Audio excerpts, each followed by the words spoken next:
નમસ્કાર વિદ્યાર્થી મિત્રો, હું રમેશ વાગડિયા આપ સૌનું સ્વાગત કરું છું આજના લેક્ચરમાં. આજનો લેક્ચર આપણું જે રનિંગ ચેપ્ટર છે કે જે ધોરણ 12નું છઠ્ઠું ચેપ્ટર છે, આનુવંશિકતાનો આણ્વીય આધાર, એના પરનો 12મો લેક્ચર છે. અગાઉ આ ચેપ્ટરના ખૂબ જ અગત્યના એવા 11 લેક્ચર વિશે આપણે અભ્યાસ કરી ગયા છીએ, જોઈ ગયા છીએ, જેની અંદર ઘણી બધી અગત્યની માહિતીઓ છે એ આ ચેપ્ટર સંદર્ભમાં આપણે જોઈ ગયા છીએ.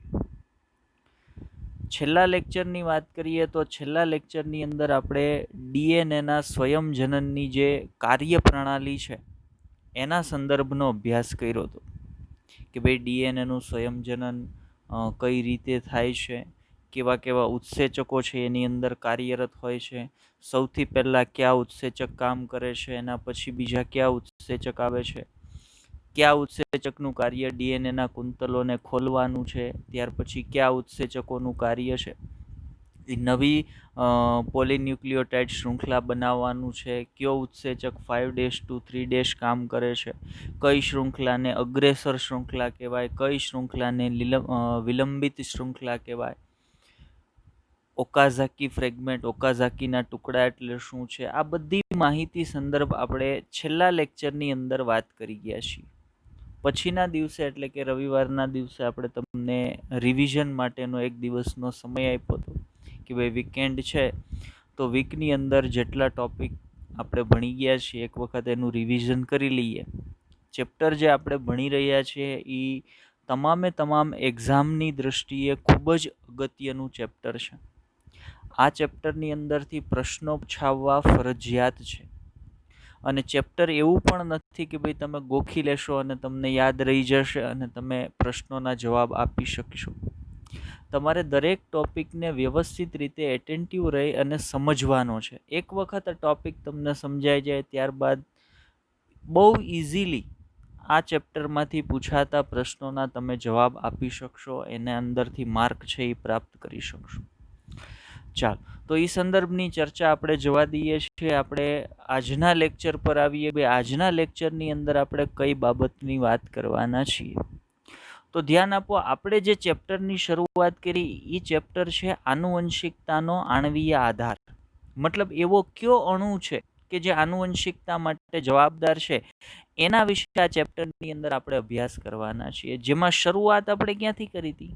શરૂઆત કરી હતી આપણે ફ્રેડરિક મિશરના પ્રયોગથી, કે ત્યાં એણે શું કીધું હતું? આનુવંશિકતા માટે ન્યુક્લિક એસિડ છે, મતલબ ન્યુક્લિક એસિડની એણે શોધ કરી હતી. ત્યાર પછી બીજા વૈજ્ઞાનિકોએ એવું કીધું કે ન્યુક્લિક એસિડ છે એ આનુવંશિકતા માટે જવાબદાર છે. અને પાછળથી ફ્રેડરિક ગ્રિફિથ છે, એડી હર્શી, એમજે ચેઝ છે, એના પ્રયોગો દ્વારા એવી સાબિતી મળી કે ભાઈ ન્યુક્લિક એસિડની અંદર પણ ખાસ કરીને ડીએનએ છે, ડીઓક્સી રિબોઝ ન્યુક્લિક એસિડ છે, એ આનુવંશિકતાનો એકમ છે અથવા તો આનુવંશિકતાનો અણુ છે, આનુવંશિકતા માટે જવાબદાર છે.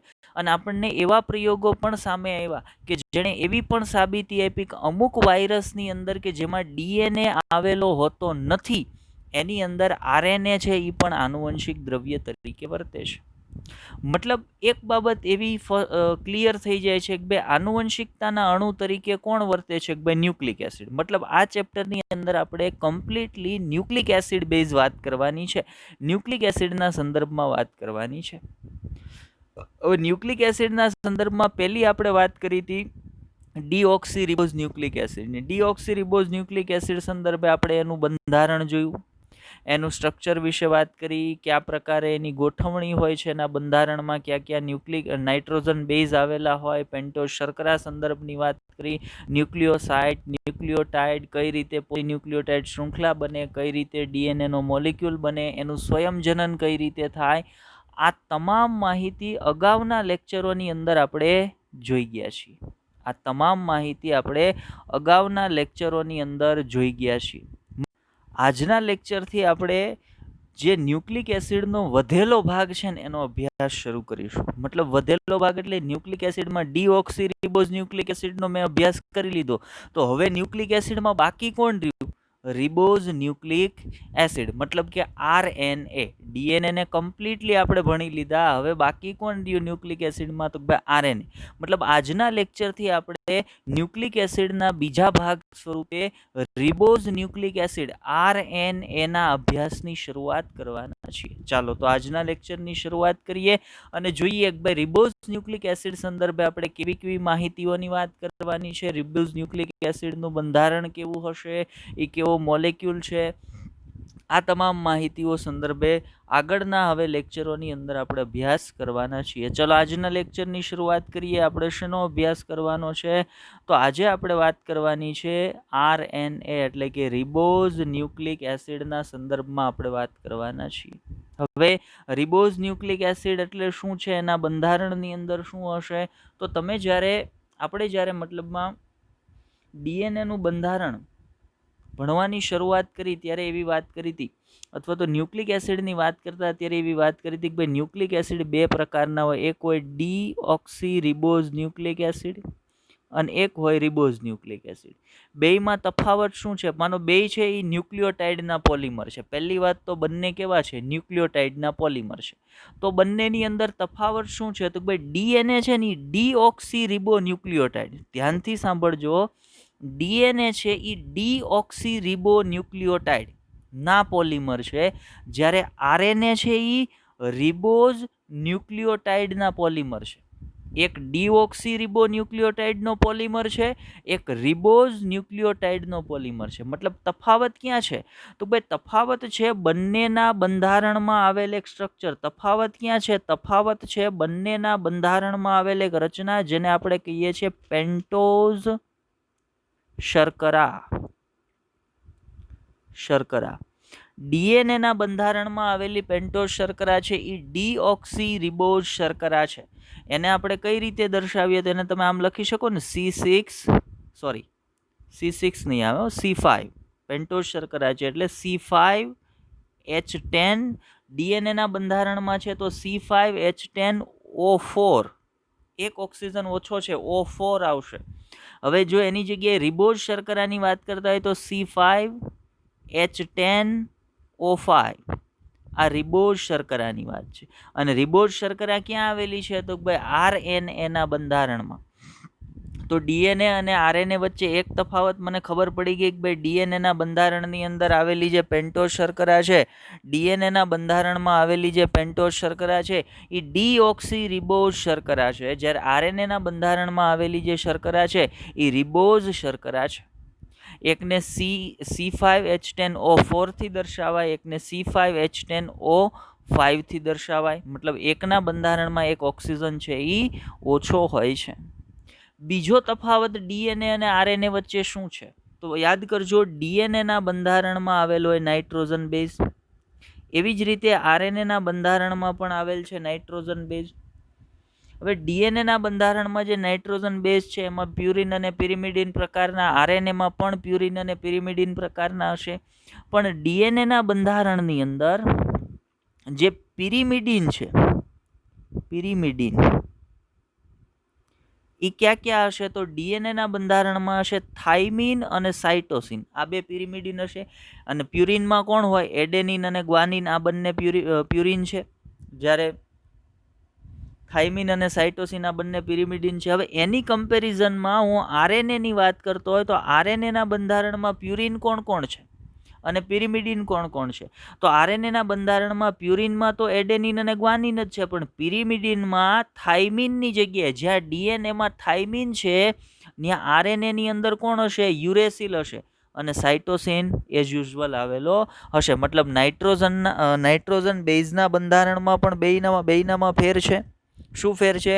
તો ભાઈ DNA ના બંધારણમાં થાઇમિન છે એ આવેલો હોય પિરિમિડિન તરીકે, જ્યારે RNA ના બંધારણમાં થાઇમિનના સ્થાન ઉપર કોણ આવેલું હોય? તો ભાઈ યુરેસિલ આવેલો હોય છે. મતલબ એક પેન્ટોઝ શર્કરાના બંધારણમાં ફેરફાર છે, અને બીજો ફેરફાર ક્યાં છે? તો ભાઈ બીજો ફેરફાર છે એ નાઇટ્રોજન બેઝ, જ્યાં થાઇમિન આવેલો છે DNA માં, જ્યાં યુરેસિલ આવેલો છે RNA ની અંદર. મતલબ આરએનએ અને ડીએનએ વચ્ચે આપણને બે મુખ્ય તફાવત છે એ જાણવા મળ્યા. બે મુખ્ય તફાવત છે એ આપણને ધ્યાનમાં આવ્યા. ચાલો, તો આજે આપણે ડીએનએની કમ્પ્લીટ માહિતી પૂરી કરી ગયા છીએ. આજે આપણે કયા મોલેક્યુલ વિશે વાત કરવાના છીએ? તો ભાઈ આજે આપણે વાત કરવાના છીએ આરએનએ એટલે કે રિબોઝ ન્યુક્લિક એસિડ વિશે. તો હું એવું કહી શકું ને, હવે હમણાં જ આપણે સમજ્યા એટલે હું આરએનએ માટે બહુ સ્પષ્ટ રીતે હવે એવું કહી શકું ને કે ભાઈ આરએનએ છે એ શેનો પોલિમર છે? તો ભાઈ આરએનએ છે એ રિબોઝ ન્યુક્લિયોટાઇડ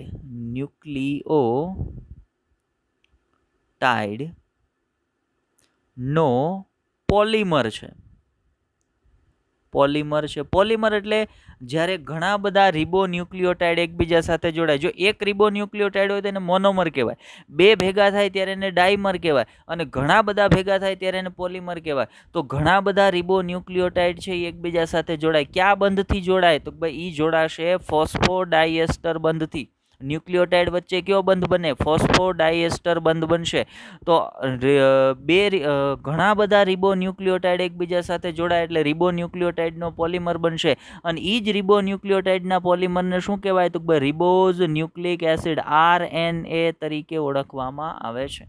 તો એવા આરએનએ મોલેક્યુલ સંદર્ભે આજના લેક્ચરની અંદર આપણે વાત કરવાના છીએ કે ભાઈ એના કેટલા પ્રકાર હોય છે. મેઇન કયા પ્રકાર છે? ભાઈ જીનેટિક આરએનએ એક પ્રકાર છે, મતલબ જનીનિક આરએનએ એક પ્રકાર છે, નોન જનીનિક આરએનએ બીજો પ્રકાર છે.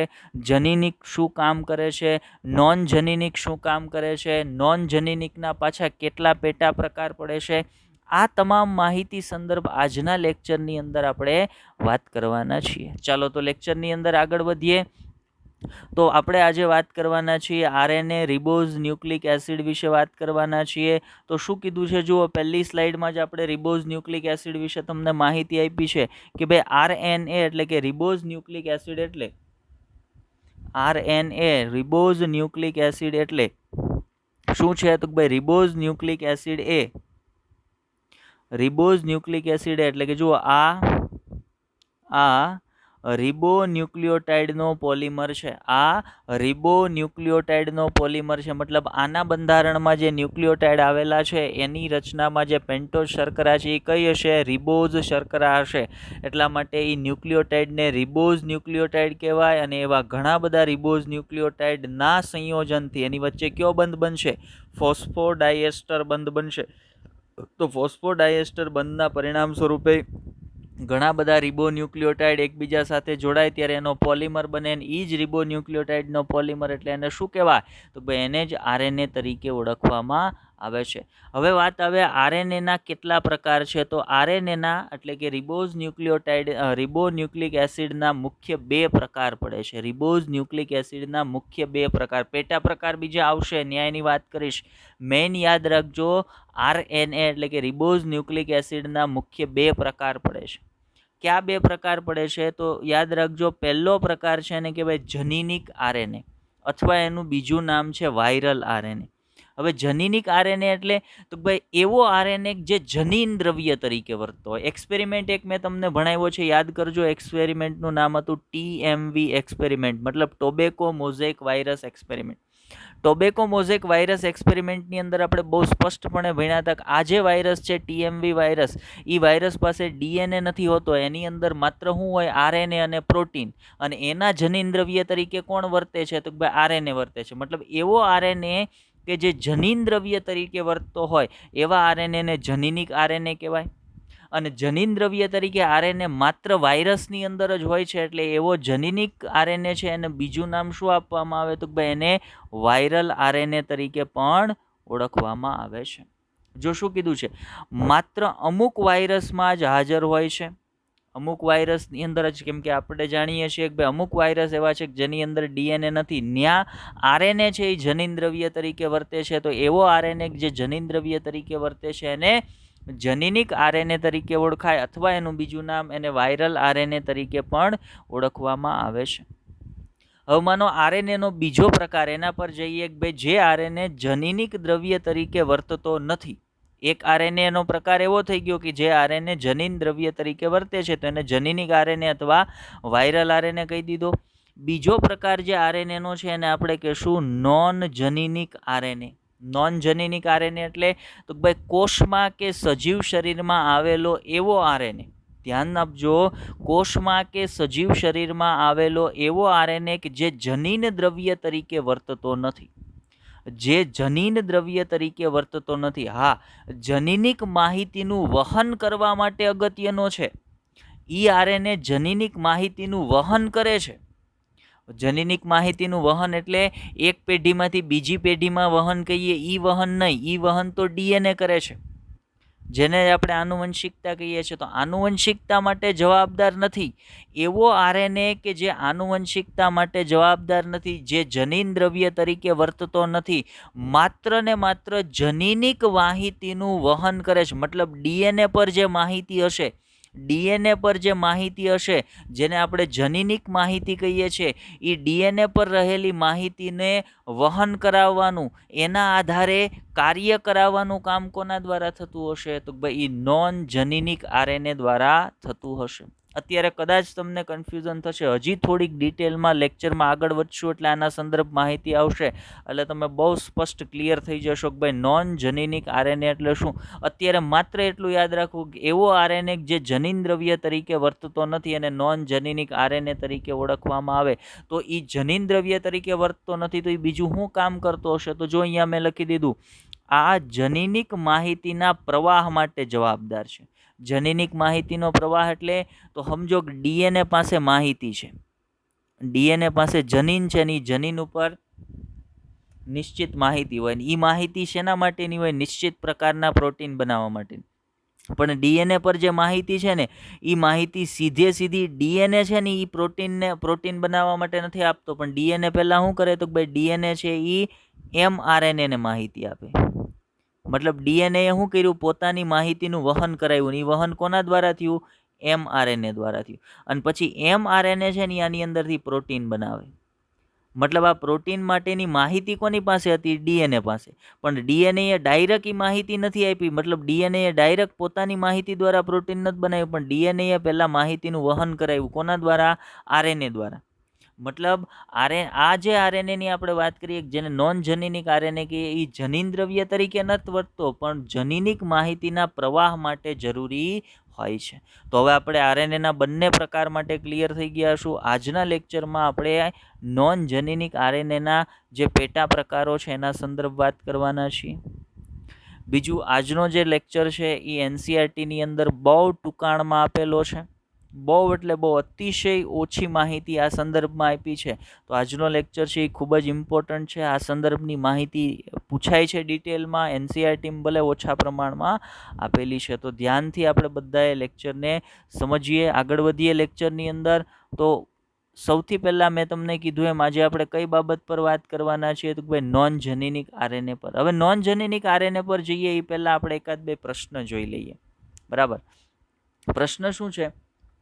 હવે આ પ્રશ્ન અહીંયા મેં શું કામ મૂક્યા છે? તો હું આ મટીરિયલ મારે મતલબ લેક્ચર બનાવવા માટે અમે મટીરિયલ જોતા હોય, તો હું મટીરિયલ જોતો હતો ત્યારે આ પ્રશ્ન છે એ મારા ધ્યાનમાં આવ્યા કે ભાઈ જેમાં આપણને કન્ફ્યુઝન થાય એવું છે અને પૂછાઈ શકે એવા પ્રશ્નો છે, એટલે આપણે અહીંયા રાખ્યા છે કે ભાઈ આને સોલ્વ કઈ રીતે કરવા, ક્યાં કન્ફ્યુઝ ન થવું. ચલો, પહેલો પ્રશ્ન શું છે? ડીએનએ અને આરએનએ માં કેટલા ન્યુક્લિયોટાઇડ સમાન હોય છે? ડીએનએ અને આરએનએમાં કેટલા ન્યુક્લિયોટાઇડ સમાન હોય છે? હવે વિડીયોને અહીંયા પોઝ કરી નાખજો ને તમારી રીતે વિચારી અને પહેલાં જવાબ માઇન્ડમાં વિચારી લેજો. હું આ પ્રશ્ન અહીંયા સોલ્વ કરાવું છું હમણાં, પણ છતાંય એટલે આપણને ખબર પડે કે આપણે કન્ફ્યુઝ થઈએ છીએ કે નહીં થઈએ. બરાબર, તમારો પ્રશ્ન જો શું કીધું? ડીએનએ અને આરએનએમાં કેટલા ન્યુક્લિયોટાઇડ સમાન હશે? તમારા મગજમાં જવાબ આવશે 3 ન્યુક્લિયોટાઇડ. તમારા મગજમાં જવાબ આવશે 3 ન્યુક્લિયોટાઇડ, પણ 3 ન્યુક્લિયોટાઇડ તમારો જવાબ બિલકુલ એટલે બિલકુલ ખોટો છે. 3 ન્યુક્લિયોટાઇડ જવાબ તમારો બિલકુલ ખોટો છે. તમે એમ કહેશો કે ભાઈ અમારો જવાબ સાચો હોવો જોઈએ ને, કે ભાઈ આ એડેનિન છે, ગ્વાનિન છે અને સાઇટોસિન છે, આ ત્રણેય છે એ તો ડીએનએમાંય છે અને એ તો આરએનએમાંય છે. ડીએનએમાં થાઇમિન હોય ને આરએનએમાં યુરેસિલ હોય, આ બે બદલાય છે, તો અમારો જવાબ સાચો જ થાય ને કે ભાઈ આ 3 છે એ સમાન છે. પણ આ 3 ન્યુક્લિયોટાઇડ નથી. મારે વિચારવાનું, મને પ્રશ્નમાં એના વિશે પૂછ્યું છે, મારે એના ધ્યાન આપવાનું. ન્યુક્લિયોટાઇડ પૂછ્યું છે ને આ ત્રણેય શું છે? આ ત્રણેય છે નાઇટ્રોજન બેઝ છે. આ ત્રણેય શું છે? નાઇટ્રોજન બેઝ છે. મતલબ નાઇટ્રોજન બેઝ કેટલા સમાન છે એવું પૂછ્યું હોય ને તો તમારો જવાબ 3 સાચો પડશે, પણ આપણને નાઇટ્રોજન બેઝ વિશે નથી પૂછ્યું, આપણને પૂછ્યું છે ન્યુક્લિયોટાઇડ કેટલા સમાન હશે. હવે ન્યુક્લિયોટાઇડ કેટલા સમાન હશે ત્યાં તમારો જવાબ શું આવશે? તો ભાઈ ત્યાં તમારો જવાબ આવશે 0. ડીએનએ અને આરએનએમાં એક પણ ન્યુક્લિયોટાઇડ સમાન હશે નહીં. હવે એવું કેમ હું કહી શકું એક પણ ન્યુક્લિયોટાઇડ સમાન નહીં હોય? તો ન્યુક્લિયોટાઇડની જ્યારે વાત થતી હોય, ધ્યાન આપજો, ન્યુક્લિયોટાઇડની વાત થતી હોય તો ન્યુક્લિયોટાઇડના બંધારણમાં શું હોય? તો ન્યુક્લિયોટાઇડના બંધારણમાં નાઇટ્રોજન બેઝ હોય, પેન્ટોઝ શર્કરા હોય અને ફોસ્ફરસ હોય. આ ત્રણેય ભેગા થાય ત્યારે એક ન્યુક્લિયોટાઇડ બને. હવે માનો ડીએનએ માટેના જે ન્યુક્લિયોટાઇડ છે એમાં આ શર્કરા છે એ કઈ છે? ડીઓક્સીરિબોઝ શર્કરા. અને આરએનએ માટેના ન્યુક્લિયોટાઇડમાં આ શર્કરા કઈ છે? રિબોઝ શર્કરા. મતલબ દરેક ન્યુક્લિયોટાઇડ જે ડીએનએ માટે હશે એમાં ડીઓક્સીરિબોઝ શર્કરા છે અને આરએનએ માટેનો ન્યુક્લિયોટાઇડ હશે એમાં રિબોઝ શર્કરા હશે. તો આ પેન્ટોઝ શર્કરાના સંદર્ભમાં જ ડીએનએના દરેક ન્યુક્લિયોટાઇડ અને આરએનએનો દરેક ન્યુક્લિયોટાઇડ એકબીજાથી અલગ પડી જાય છે. મતલબ ડીએનએ અને આરએનએની વચ્ચે એક પણ ન્યુક્લિયોટાઇડ સમાન હશે નહીં. મારો જવાબ શું આવશે? 0 ન્યુક્લિયોટાઇડ સમાન હોય છે બંનેની વચ્ચે. બરાબર? એટલે અહીંયા આપણે કન્ફ્યુઝ થવાનું નથી. બીજો એક એવો કન્ફ્યુઝ કરે એવો ક્વેશ્ચન છે, એને લઈ લઈએ. બીજો ક્વેશ્ચન શું છે જુઓ, ડીએનએની બંને પોલીન્યુક્લિયોટાઇડ શૃંખલા વચ્ચે હાઇડ્રોજન બંધ આવેલા છે. ડીએનએની બંને પોલીન્યુક્લિયોટાઇડ શૃંખલા વચ્ચે આવેલા હાઇડ્રોજન બંધ તોડવાનું કાર્ય કયા ઉત્સેચકનું છે? આ પ્રશ્ન મેં તમને અગાઉ હોમવર્કમાં પૂછેલો છે.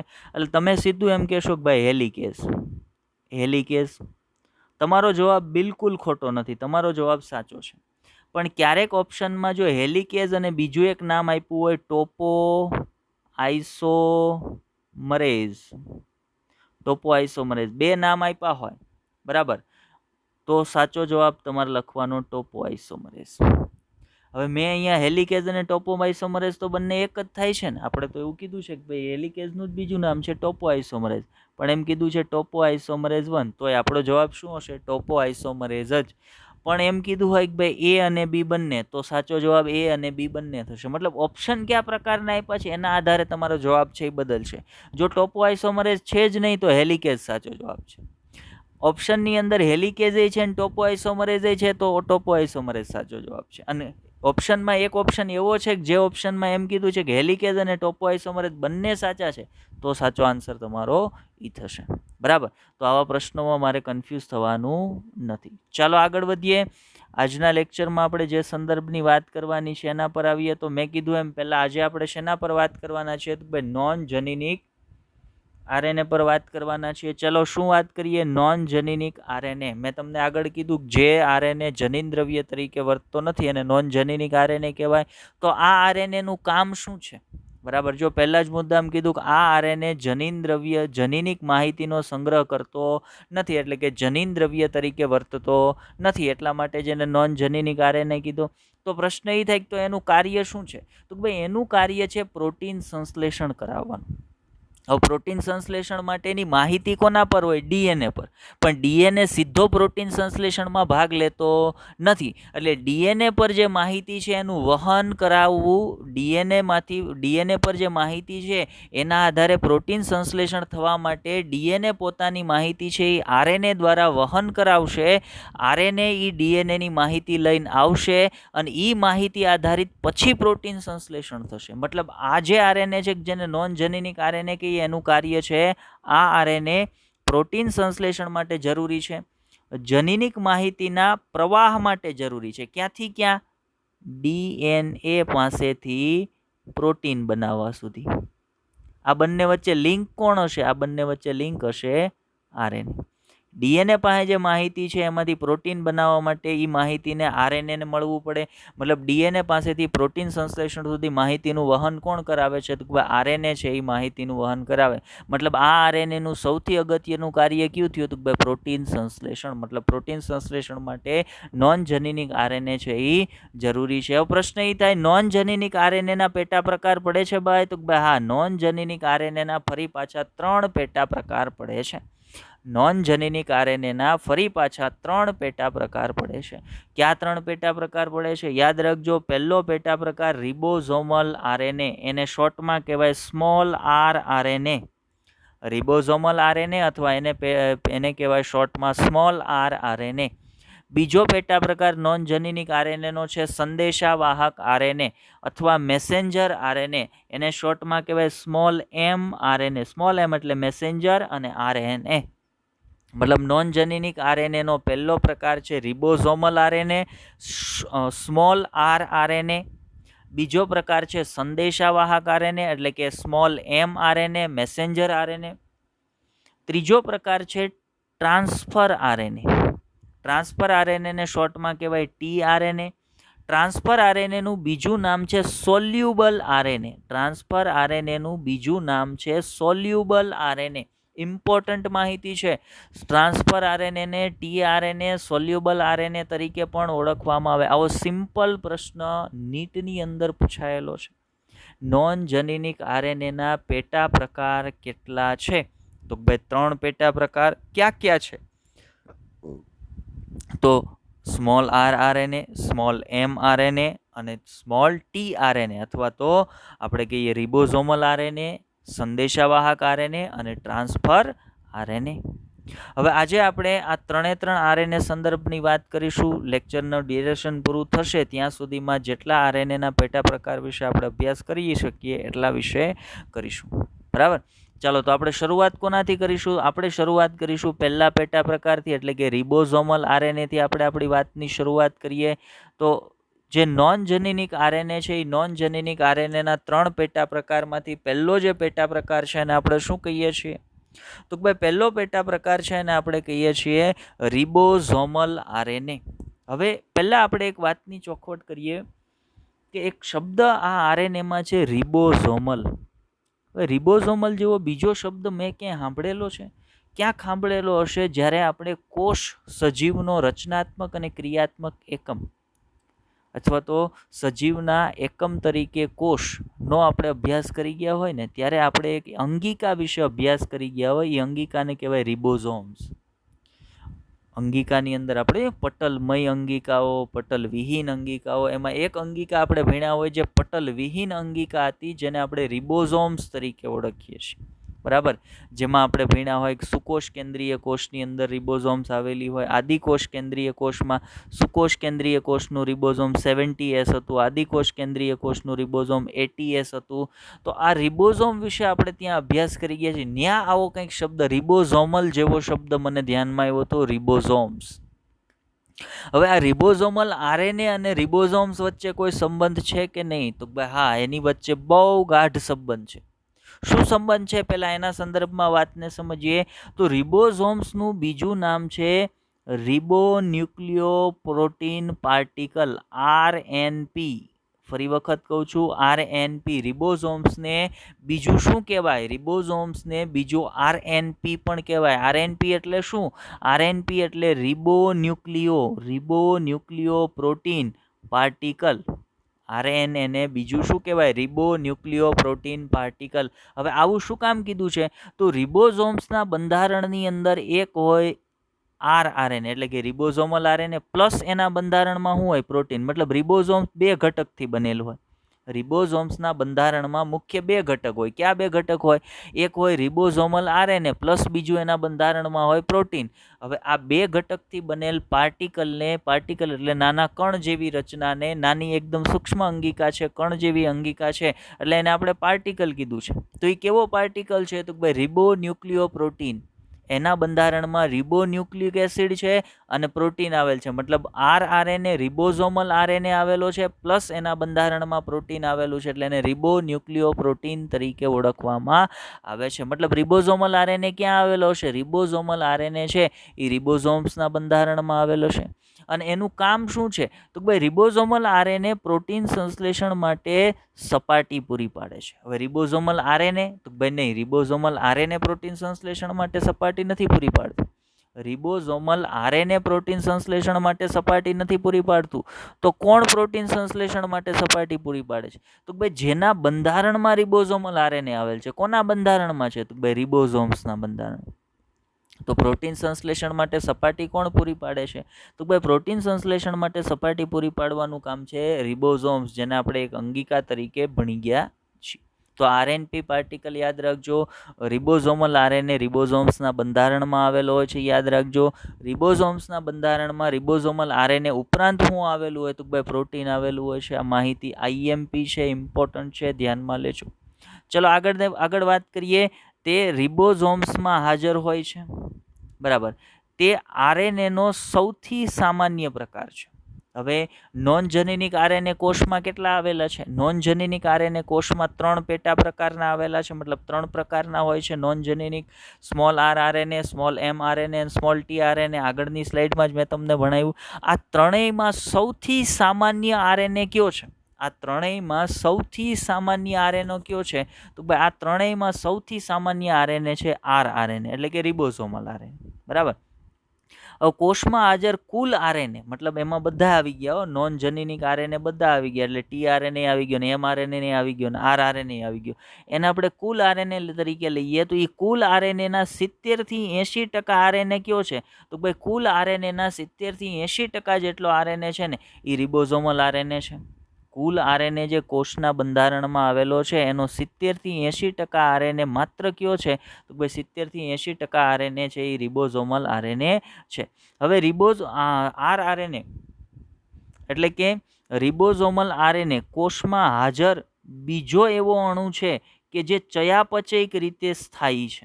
ઇમ્પોર્ટન્ટ માહિતી આઈએમપી. આ મુદ્દો યાદ રાખજો, કામ આવશે, ક્વેશ્ચનની અંદર પૂછાઈ શકે એવો મુદ્દો છે કે ભાઈ સ્મોલ આર આરએનએ કોષમાં હાજર બીજો એવો અણુ છે કે જે ચયાપચયિક રીતે સ્થાયી છે.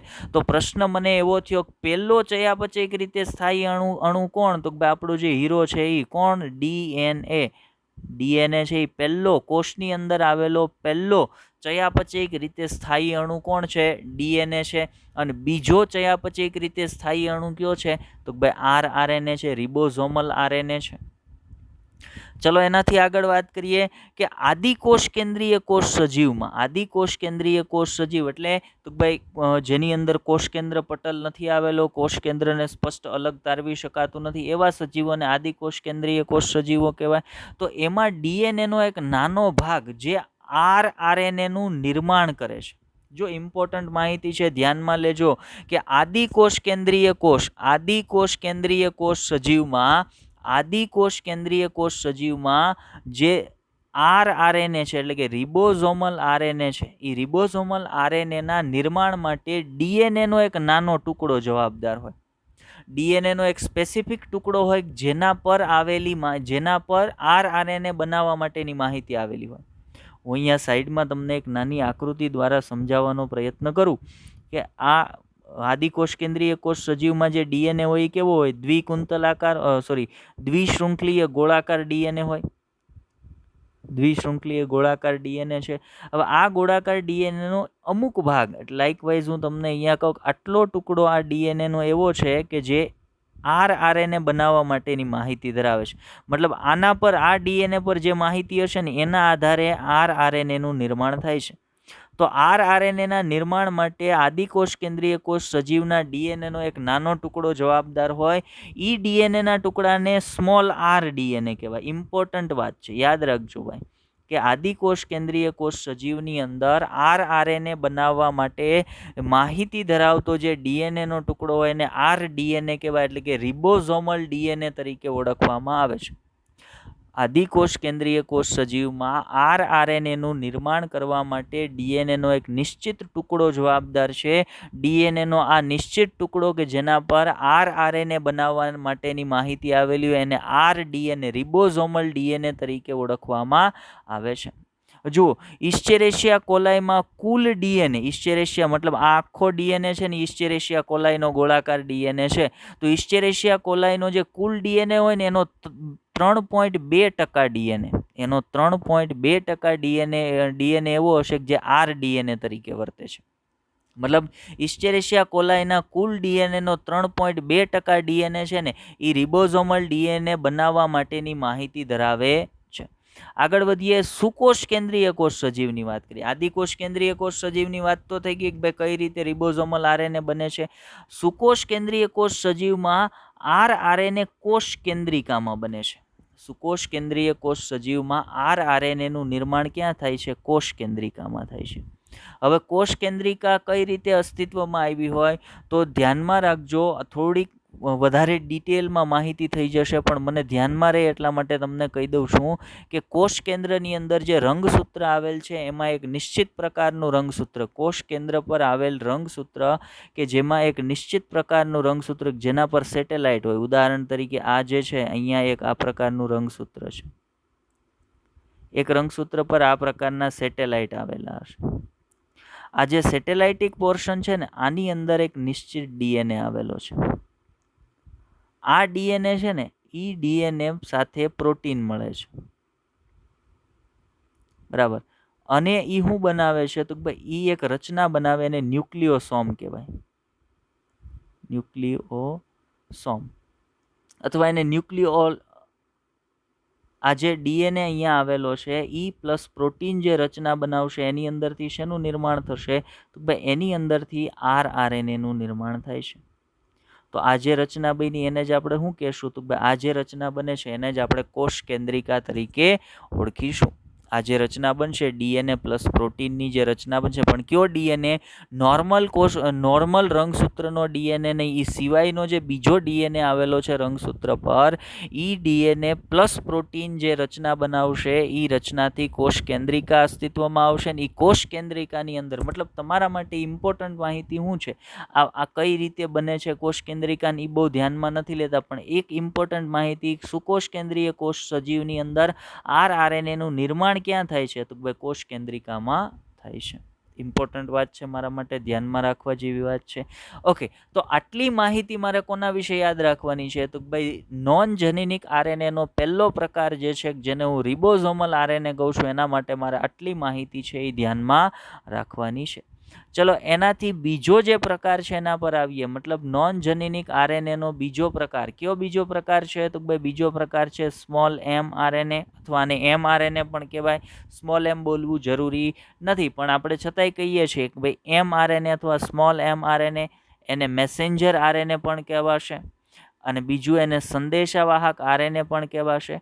મેસેન્જર આરએનએ કે સંદેશાવાહક આરએનએ નામ આપ્યું છે એનો અર્થ એવો થાય કે એ કંઈક સંદેશાનું વહન કરવાનું કામ કરતો હશે. ભાઈ ફરી વખત સમજવાનો પ્રયત્ન કરજો, એને મેસેન્જર એવું નામ આપ્યું છે મતલબ એ મેસેજનું વહન કરતો હશે, સંદેશાનું વહન કરતો હશે, એટલા માટે જેને સંદેશાવાહક આરએનએ કીધો છે. સમજવાનું એ છે કે એ ક્યાંથી સંદેશો લે છે અને ક્યાં સુધી વહન કરે છે. સંદેશાનું વહન કરે છે તો ફાઇનલ છે, એટલા માટે જ એને નામ આપ્યું છે સંદેશાવાહક આરએનએ. હવે મારે ખાલી એ સમજવાનું છે કે ક્યાંથી સંદેશાને લે છે અને ક્યાં સુધી વહન કરાવે છે, અથવા તો કયો સંદેશો છે એને લે છે અને ક્યાં સુધી વહન કરાવે છે. તો આગળ લેક્ચરમાં આપણે સમજવાનો પ્રયત્ન કરીએ. પહેલી વાત એ સમજીએ, ઇમ્પોર્ટન્ટ માહિતી છે કે ભાઈ પ્રથમ વખત એમઆરએનએ શબ્દ આપનાર વૈજ્ઞાનિક કોણ હતા? આપણને એવો પ્રશ્ન પૂછાય કે પ્રથમ વખત એમઆરએનએ મેસેન્જર આરએનએ આવો શબ્દ આપનાર વૈજ્ઞાનિક કોણ હતા? બે વૈજ્ઞાનિક હતા, જેકોબ અને મોનાર્ડ. જેકોબ અને મોનાર્ડ નામના બે વૈજ્ઞાનિકોએ પ્રથમ વખત આ શબ્દ છે એ આપ્યો હતો, અથવા તો એમઆરએનએ શબ્દ છે એ પ્રથમ વખત એણે રજૂ કર્યો હતો. જેકોબ અને મોનાર્ડે નામના જે બે વૈજ્ઞાનિકો હતા એણે. ત્યાર પછી આગળ વાત કરી, એમઆરએનએ નું સંશ્લેષણ ડીએનએ પર રહેલી માહિતી આધારિત થાય છે. એમઆરએનએ નું સંશ્લેષણ ડીએનએ પર રહેલી માહિતી આધારિત થાય છે. મતલબ ડીએનએ પાસે એમઆરએનએ બને છે શું કામ? એમઆરએનએ બને જ છે એટલા માટે ડીએનએ પાસે જે રહેલી માહિતી છે ને એને સંદેશા સ્વરૂપમાં લઈ જાય. ક્યાં? કોષની અંદર લઈ જાય. કેમ કે ડીએનએ ક્યાં છે? કોષ કેન્દ્રમાં છે. સુકોષ કેન્દ્રીય કોષ સજીવની આપણે વાત કરીએ તો સુકોષ કેન્દ્રીય કોષ સજીવમાં ડીએનએ છે કોષ કેન્દ્રની અંદર, અને કોષ કેન્દ્રમાં રહેલ ડીએનએ પાસે નિશ્ચિત માહિતી છે કે જે માહિતી વિવિધ પ્રકારના પ્રોટીન બનાવવા માટેની છે. અને પ્રોટીન ક્યાં બનવાના છે? પ્રોટીન કોષ કેન્દ્રમાં નથી બનવાના, પ્રોટીન બનવાના છે કોષ રસમાં. તો પ્રોટીન બનાવવા માટેની માહિતી કોષ કેન્દ્રમાં છે, પ્રોટીન બનવાના છે કોષ રસમાં. તો આપણે શું કરવું પડે તો ભાઈ કાં તો પ્રોટીન બનવાનું કામ કોષ કેન્દ્રમાં શરૂ કરાવવું પડે, તો ભાઈ એ શક્ય નથી. તો શું કરવું પડે તો ભાઈ પ્રોટીન બનાવવા માટેની માહિતી જે ડીએનએ પાસે છે એને કોષ કેન્દ્રમાંથી ક્યાં લઈ જવી પડે? કોષ રસમાં લઈ જવી પડે. હવે એ માહિતીને લઈને ડીએનએ પોતે તો કોષ કેન્દ્રમાંથી કોષ રસમાં જઈ શકતો નથી. ડીએનએ પોતે ક્યારેય કોષ કેન્દ્ર છોડીને કોષરસમાં આવશે નહીં. સામાન્ય સ્થિતિની વાત કરું છું. ડીએનએ ક્યારેય કોષ કેન્દ્ર છોડીને કોષરસમાં આવશે નહીં. તો કોઈ રીતે ડીએનએ પાસે જે માહિતી છે ને એને કોષરસમાં પહોંચાડવી પડે. તો એ કઈ રીતે પહોંચે? તો ભાઈ ડીએનએ પાસે જે માહિતી છે એના આધારે શું બની જાય? એના આધારે એમઆરએનએનું સંશ્લેષણ થાય. મતલબ ડીએનએ પાસે જે માહિતી છે એ કોના પર આવી ગઈ? હવે એમઆરએનએ પર આવી ગઈ. એટલે આપણે એવું કહી શકીએ કે એમઆરએનએનું સંશ્લેષણ ડીએનએ પર રહેલી માહિતી આધારિત થાય છે. એનાથી આગળ વાત કરીએ આ સંદર્ભમાં, તો એમઆરએનએ ડીએનએ પર શું કીધું છે? એમઆરએનએ ડીએનએ પરની માહિતીનું વહન કરાવે છે. એમઆરએનએ ડીએનએ પરની માહિતીનું વહન કરાવે. શું કામ વહન કરાવવું પડે? હમણાં જ મેં તમને સમજાવ્યું. હવે એમઆરએનએ કોષ કેન્દ્રમાં બને છે અને માહિતીનું વહન કોષ રસ સુધી કરાવે છે. કેમ કે કોષ કેન્દ્રમાં જે ડીએનએ છે એની પાસે માહિતી છે પ્રોટીન બનાવવા માટેની. પ્રોટીન ક્યાં બનવાનું? કોષરસમાં. તો ડીએનએથી માહિતી લઈને કોષરસમાં આવવાનો નથી. તો ડીએનએ પાસે જે રહેલી માહિતી છે એને સંદેશા સ્વરૂપમાં કોષરસ સુધી કોણ વહન કરાવે? સંદેશાવાહક આરએનએ કે મેસેન્જર આરએનએ. જુઓ, તે માહિતી આધારિત કોષરસમાં પ્રોટીનનું સંશ્લેષણ કરાવાય છે અથવા તો કરાવવામાં આવે છે. મતલબ પ્રોટીનનું સંશ્લેષણ કોષરસમાં થાય એના માટેની માહિતી ડીએનએ પર છે. પણ ડીએનએ પરથી માહિતીને લઈને કોણ આવે? ડીએનએ પરથી માહિતીને લઈને આવશે એમઆરએનએ, મેસેન્જર આરએનએ અથવા સંદેશાવાહક આરએનએ. ચાલો, તો એ સંદર્ભમાં થોડીક માહિતી હજી તમને આપું. નીચે આપણે ખાલી સ્લાઇડ રાખી છે જેની અંદર આપણે તમને એ માહિતીને એક્સપ્લેન કરી શકીએ. તો અહીંયા ધ્યાનથી સમજો. આ એક કોષ છે. આ કોષનું કોષ કેન્દ્ર છે. બરાબર. આપણે કોષની સાઇઝ થોડીક મોટી કરી દઈએ ચાલો, એટલે આપણે બધી વસ્તુને વ્યવસ્થિત રીતે સમજાવી શકીએ. બરાબર. તો માની લ્યો કે આ છે ને આ કોષ છે અને આ કોષમાં આવેલું કોષ કેન્દ્ર છે. હવે ડીએનએ ક્યાં આવેલો છે? તો એઝ યુઝ્યુઅલ ડીએનએ તો કોષ કેન્દ્રની અંદર જ હશે. હવે ડીએનએ પાસે એક માહિતી છે કે જે એક પ્રોટીન બનાવવા માટે જરૂર છે ને આ કોષને એ પ્રોટીનની જરૂર છે. પણ એ માહિતી કોના પાસે છે? ડીએનએ પાસે. હવે માનો કે ડીએનએનો એક નિશ્ચિત ટુકડો, આ ટુકડો જે એટલો ડીએનએનો છે ને એની પાસે એક પ્રોટીન બનાવવા માટેની માહિતી છે.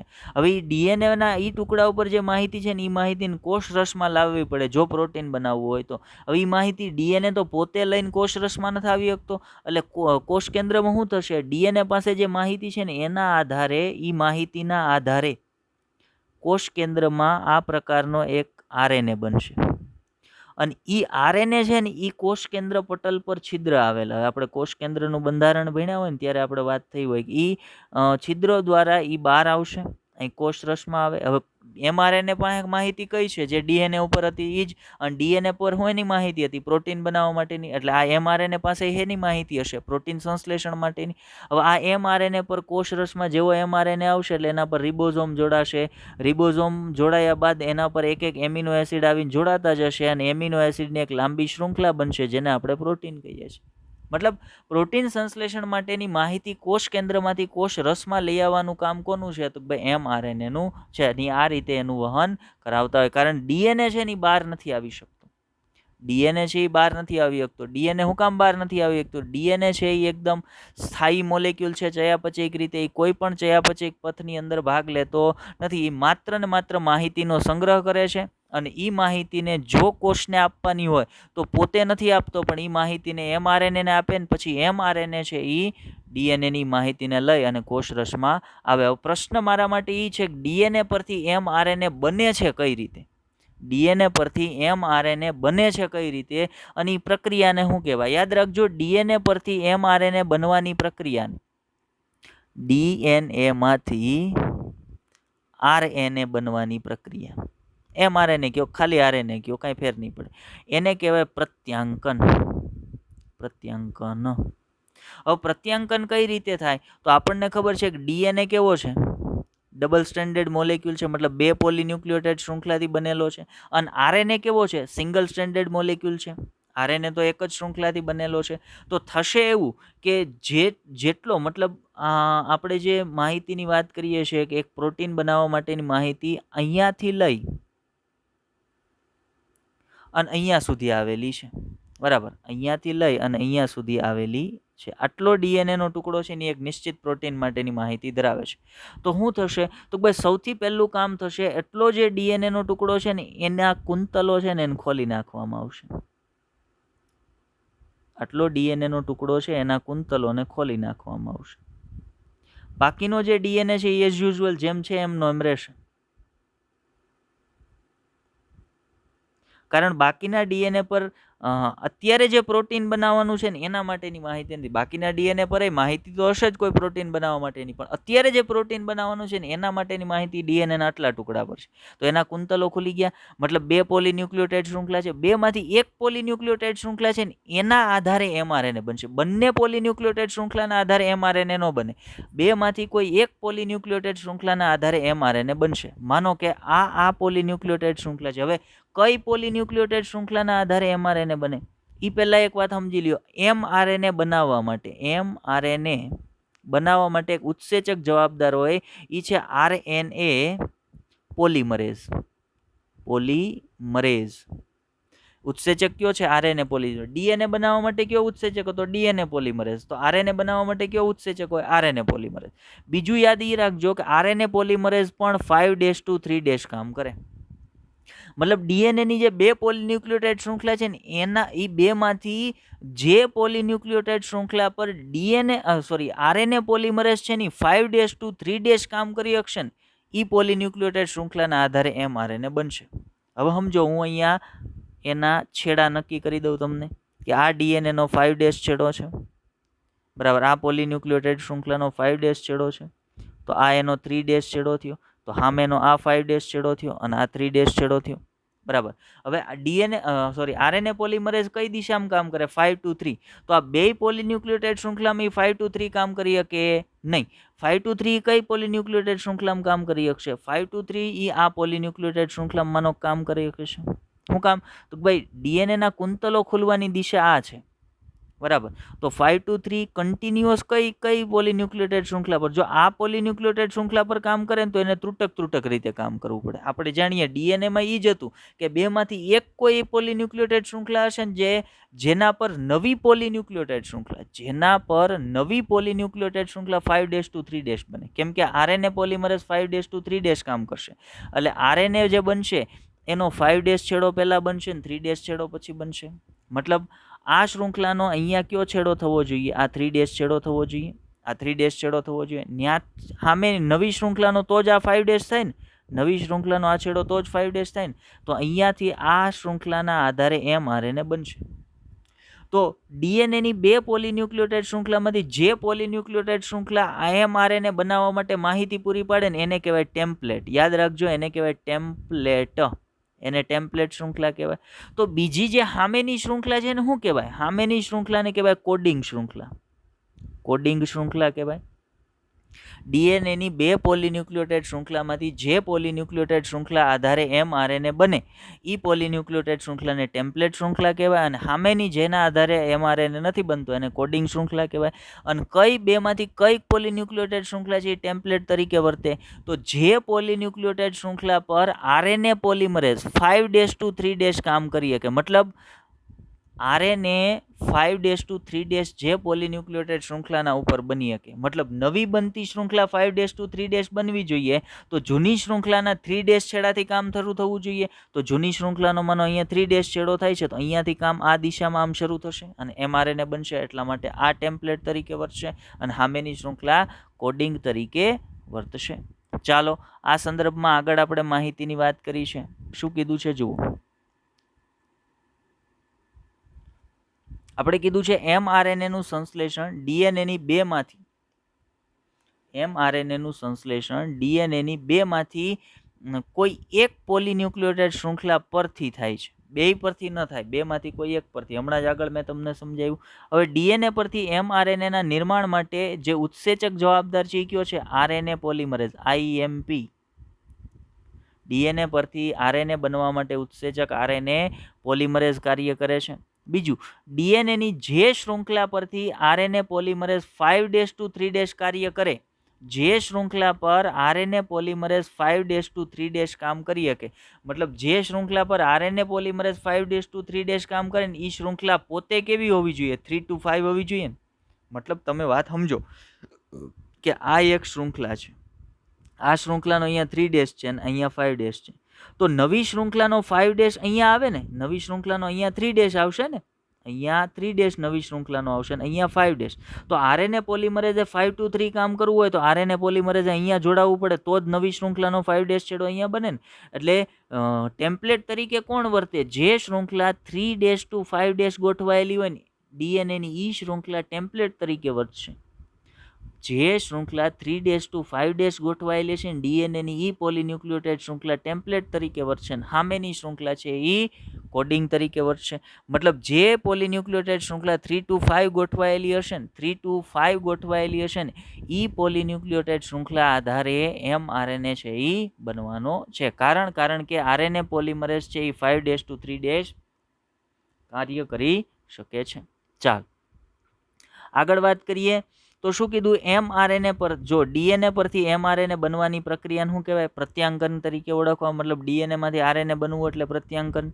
ડીએનએની જે શૃંખલા પરથી mRNAનું નિર્માણ થાય એને ટેમ્પલેટ શૃંખલા કહેવાય છે. અને સામેની શૃંખલા જે mRNAના નિર્માણમાં ભાગ નથી લેતી એને કોડિંગ શૃંખલા તરીકે ઓળખવામાં આવે છે. આગળ વધીએ. હવે mRNA પર જો બીજી ઇમ્પોર્ટન્ટ વાત આવી, ધ્યાન આપજો, સમજવાની વાત છે. mRNA પર ડીએનએની માહિતી કોડોન સ્વરૂપમાં હોય છે, જેને જીનેટિક કોડોન કહેવાય. હવે સમજો, આ ડીએનએ છે. હવે ડીએનએની આ ટેમ્પલેટ શૃંખલા છે, મતલબ એના આધારે ડીએનએની આ ટેમ્પલેટ શૃંખલા છે એટલે એના આધારે શું બનશે? mRNA બનશે. હવે આના પર માહિતી શું આના પર તો ન્યુક્લિયોટાઇડ હશે, એડેનિન છે, ગ્વાનિન છે, થાઇમિન છે. ડીએનએની છે એટલે થાઇમિન હશે. સાઇટોસિન છે, પાછો થાઇમિન છે, ગ્વાનિન છે, સાઇટોસિન છે, ગ્વાનિન, થાઇમિન, એડેનિન. આ પ્રકારની માહિતી ડીએનએ પર છે, આ ટેમ્પલેટ શૃંખલા પર છે. હવે ડીએનએ પર જે માહિતી છે ને mRNA પર કયા સ્વરૂપમાં આવશે? કોડોન સ્વરૂપમાં આવશે. હવે માનો કે આના પરથી mRNA બને છે, સમજો આ mRNA ને આપણે પિંક કલરથી બતાવીએ, એના પરથી આ mRNA બનશે.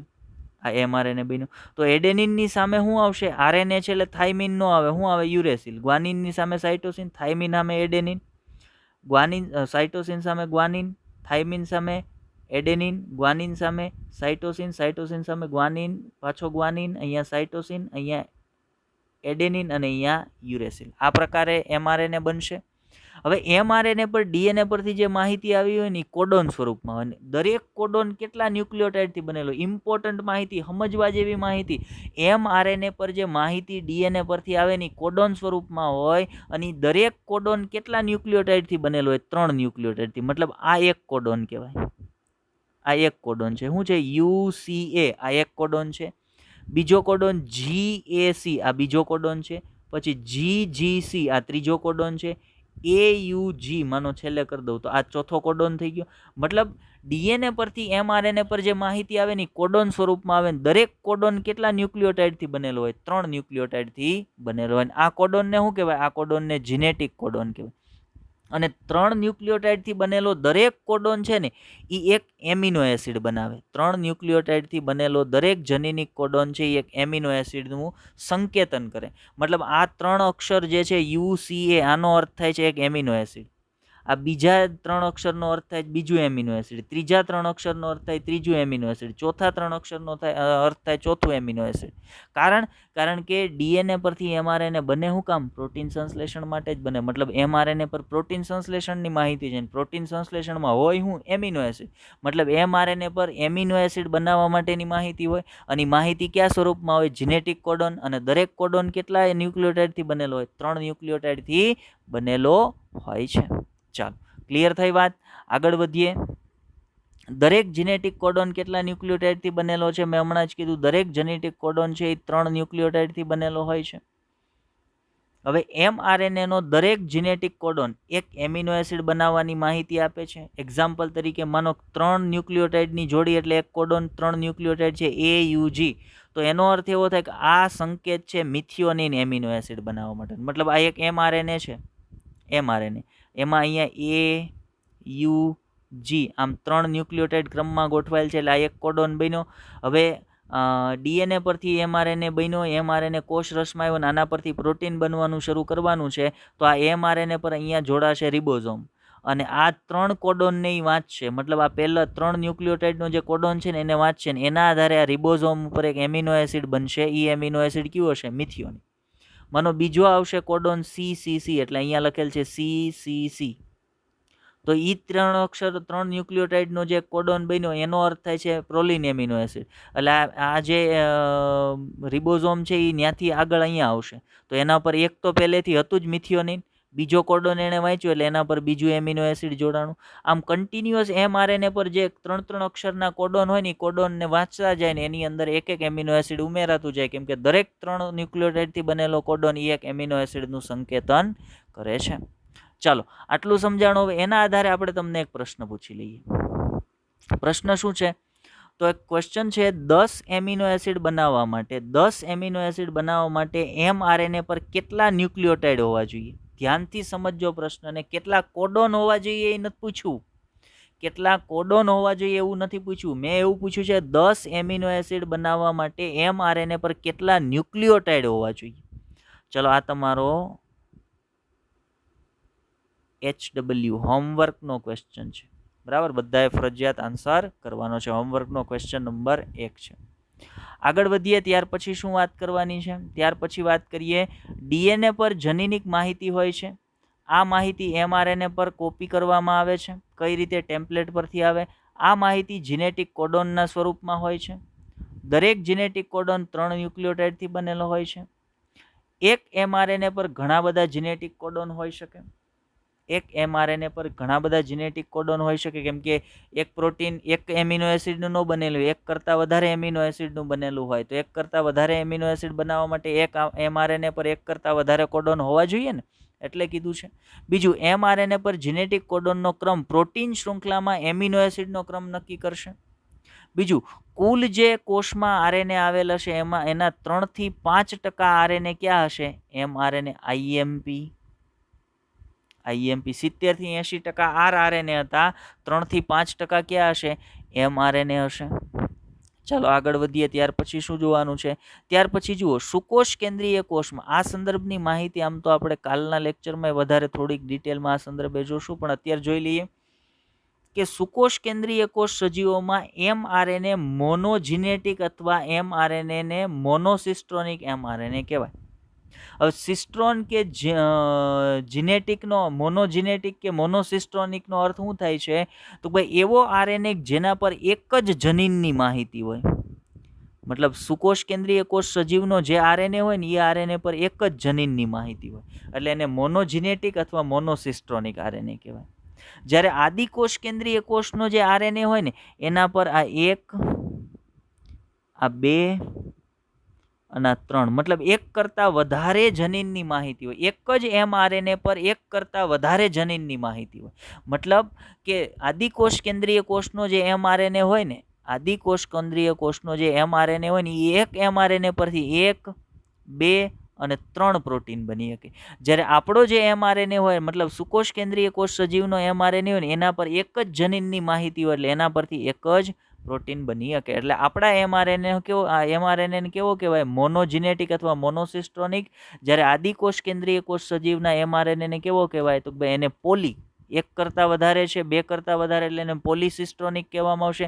પોલીજીનેટિક અથવા પોલિસિસ્ટ્રોનિક એમઆરએનએ તરીકે. આઈએમપી બાબત છે ભાઈ. પોલીજીનેટિક અથવા પોલિસિસ્ટ્રોનિક એટલે શું, અને મોનોજીનેટિક અથવા મોનોસિસ્ટ્રોનિક એટલે શું?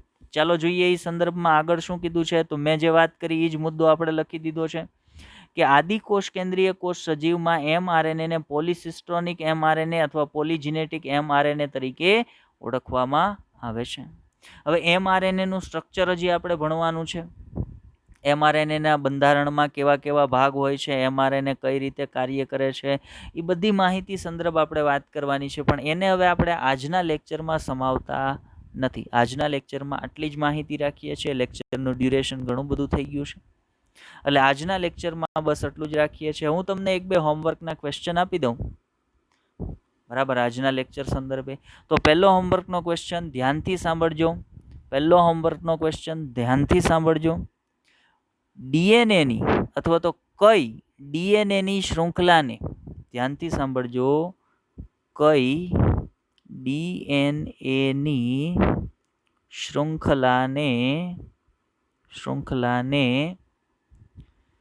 વિલંબિત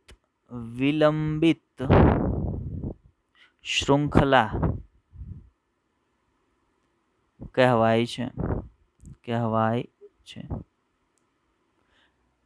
કઈ ડીએનએની શૃંખલાને, અથવા તમે એમ કહી શકો ડીએનએની કઈ શૃંખલાને વિલંબિત શૃંખલા કહેવામાં આવે છે.